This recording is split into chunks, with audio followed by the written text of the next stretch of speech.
He's asleep. He is asleep. I got some bad news. We got a boxing prospect that just got brutally knocked out. And when I say knocked out, I'm talking Manny Pacquiao versus Juan Manuel Marquez Part 4. I might want to... You know, when Pacquiao was snoring, that's literally what happened. It was a huge upset. And this gotta be one of, if not the knockout of the year. It was brutal stuff. Now, this is Jake Paul's fighter. He signed with Jake Paul. His name is Ashton Sylve, and his nickname is H2O. There's been a lot of praise about him. And if you guys recall, Jake Paul was about to fight Mike Tyson in Dallas at the AT&T Stadium. He was supposed to fight Floyd Schofield on this particular card, but that all looks to be in shambles because he was brutally knocked out. And I'm talking about face plant Pacquiao style knockout. And you guys will see pictures throughout this video. Shout out to Lucas Bahdi. He's from Niagara. He's from Canada, and he put in the work. Lucas Bahdi caught a body. That was a vicious, nasty work knockout. And the trip about it is, I got a couple things to say. For one, he was losing every moment of the fight. It's not like Ashton Sylve looked bad. Like, he was looking sharp. He was, you know, at one point he even kind of buckled Bahdi, but Bahdi stayed in the fight, and boxing is like that.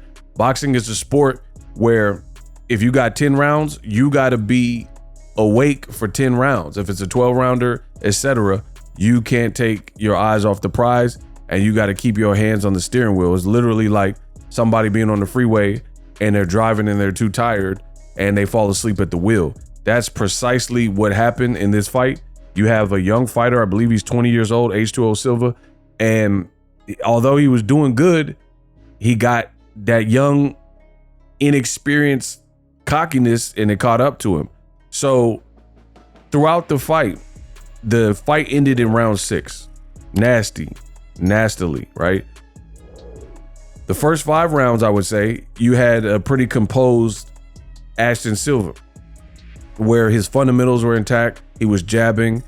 Again, he rocked body dude, and he was sending some swift shots at him.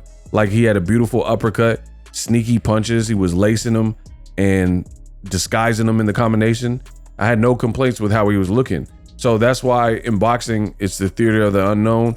It was completely unexpected when it happened and how it happened. But again, that's what happens if you get caught lacking.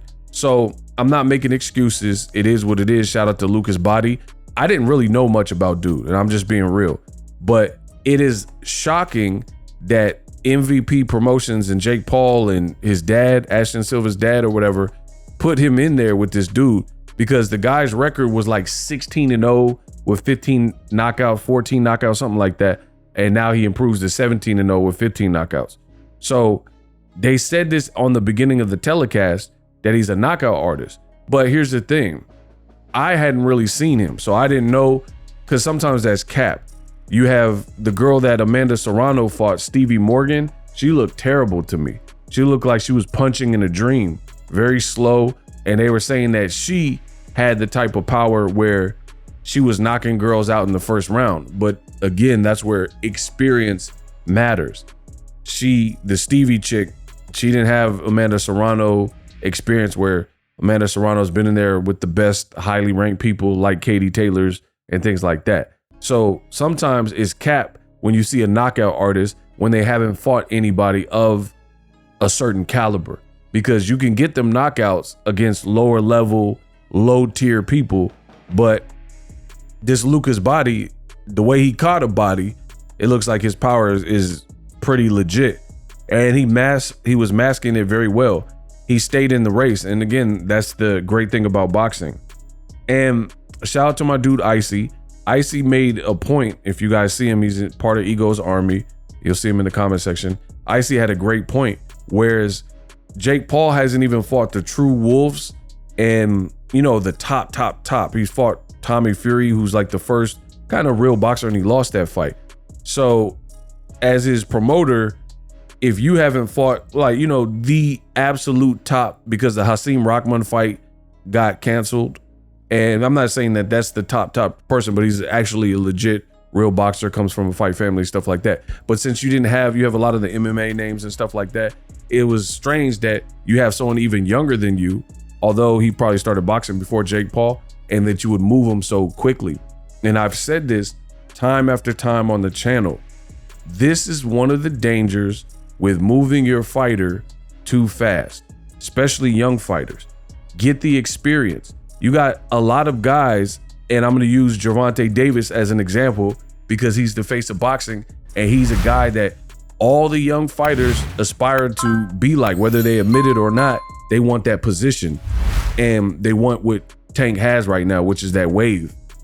A lot of these dudes keep calling out Gervonta Davis and like, oh, I want to fight him. But if you don't have the skill set, the style, or, you know, the chin, whatever, and you keep calling out this monster and a big puncher who can also box like Gervonta Davis, you can mess up and ruin your fighter. And that's the danger. I've always told you guys that on my channel. Yes, I'm a YouTuber, but moving your fighter too fast with certain guys in no-win situations is really not a benefit. I tell you, guys like Darnell Boone, guys like Randall Bailey, these fights don't make sense unless your fighter is as advertised, because it's unnecessary danger. These guys have a crazy amount of power. You guys got to know your boxing history. Like, for example, Randall Bailey. People don't know this. Some people, when I'm saying Randall Bailey, they don't even know who Cuz is, because y'all don't really watch boxing like that for real. But Randall Bailey is one of them ones where he has a very high knockout percentage. And if you fight the wrong fight, then it could be bad. Jeff Horn fought Randall Bailey and he got rocked in that fight. So if he came back and ended up beating Randall Bailey, but he also dropped Jeff Horn. So there wouldn't have been no Manny Pacquiao fight in the future if you didn't get past that. So guys like Mike Jones, again, some of you guys are young, you may not know who some of these fighters are. Mike Jones, same thing with like H2O Silva.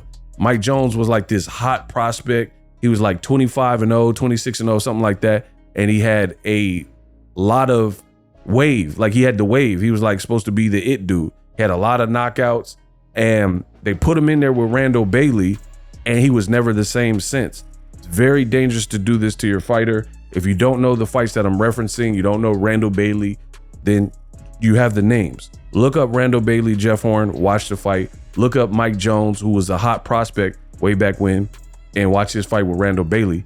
He got destroyed, same kind of thing. And it was late in the fight. Like, fight was almost over. That's the danger. And I think Ashton Sylve, he's young. These are some of the fights like Meldrick Taylor where you get knocked out that bad, you might not be the same guy. You might have PTSD. You might be overly cautious. Your chin might be decimated, things like that. So it was really a crazy decision to move him this quick, because he was winning the fight. He fell asleep at the wheel. He probably, and that's what happens with some of these young boxers.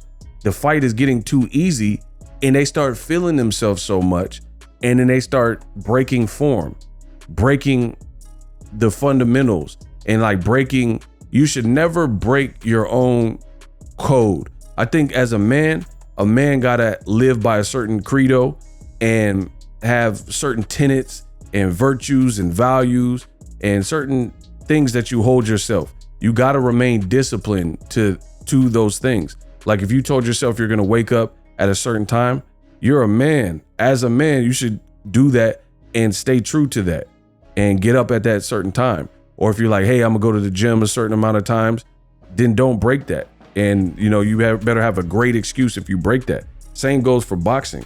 You cannot fall asleep at the wheel. In boxing, you can't just get bored like, oh, this is too easy, especially when you're in there with the dangerous puncher. That's what I seen in this fight. Ashton Sylve was doing very good. He was sharpshooting, and the fight was probably feeling too easy, and he started feeling himself dropping his lead hand, and the rest is history. He got blasted. And it's such a rookie mistake, because you were dominating the fight. I don't know how many rounds it was even scheduled, but it wasn't a championship fight, so I highly doubt it was a 12-rounder. So at the end of the day, you didn't have that many more rounds to go, but you lost your form. And at the end of the day, it cost you. And you were forced, you face planted. Crazy stuff. So I hope H2O is all right, but these are the dangers of boxing. The guys sign up, they know what they sign up for, and you see it. Because now he was supposed to fight Floyd Schofield and they were going to reschedule. You seen the clip at the beginning, Floyd Schofield, he's calling out this Lucas Bahdi dude, and Lucas Bahdi called him out at the end of the fight, said, yeah, I'll fight you next. So now Floyd Schofield might be lined up for a big fight. And here's the thing. It's like somebody going into a cave. If a muff go into a cave before you, then it's to your benefit to go after them. Because if they failed the mission, or like Squid Games, if somebody's playing the Squid Games and they're in front of you and then they took a wrong step and then they fall to their doom into like some bottomless pit or spikes or something like that, you watch that. So it gives you a better idea of how to approach. So a guy like Floyd Schofield, now that we know this Bahdi dude is on the map, you just made him a star, right? You just made him bigger. So we know for a fact he can punch because he has potentially the knockout of the year over H2O Sylve. So best believe Floyd Schofield has an advantage going into the fight because now he knows not to take this guy lightly versus Ashton Sylve. I don't know how much tape he watched on this dude that never really fought no big names like that. And he started feeling himself too much and he broke his form. And it proved to be very, and I do mean very, costly because it was a nasty knockout. And it's like I said, it's unfortunate. Young fighter, some guys aren't the same when they come back from knockouts like that. Like, who are you at this point? Like the example I gave, if I'm not mistaken, Randall Bailey, after he knocked out Mike Jones, who was the hot prospect, Mike Jones, I think he lost his fight right after that by knockout, and then he ended up retiring. So who knows? And I'm not putting that on him because he is young enough to bounce back. Guys like Sergio Martinez got knocked out by Antonio Margarito early in his career, started boxing late and stuff, got knocked out, bounced back and did some wonderful things in the sport. One of my favorite fighters. So we'll see what the path holds for H2O Sylve. But all in all, I think it was a rushed matchmaking. I don't think he should have been in there with the puncher like that because you can't make no mistakes. And it keeps, the stuff like this shows me that certain fighters are goated, like Tank Davis and Floyd Mayweather, because people are like, oh, Rolly this and stuff. You can't make no mistakes with Rolly. You can't make no mistakes with Frank Martin and Pitbull. They got good power where they can get some stuff going, right? And it shows you Ryan Garcia when Tank fought Ryan Garcia. So that's the danger with the puncher. You literally cannot fall asleep as long as they're upright and they're willing to try and push on and press on. Then there's an element of danger, and we've seen it. I've seen people like Mickey Bay fight John Molina Jr. Again, I could do this all day. This is easy work for me.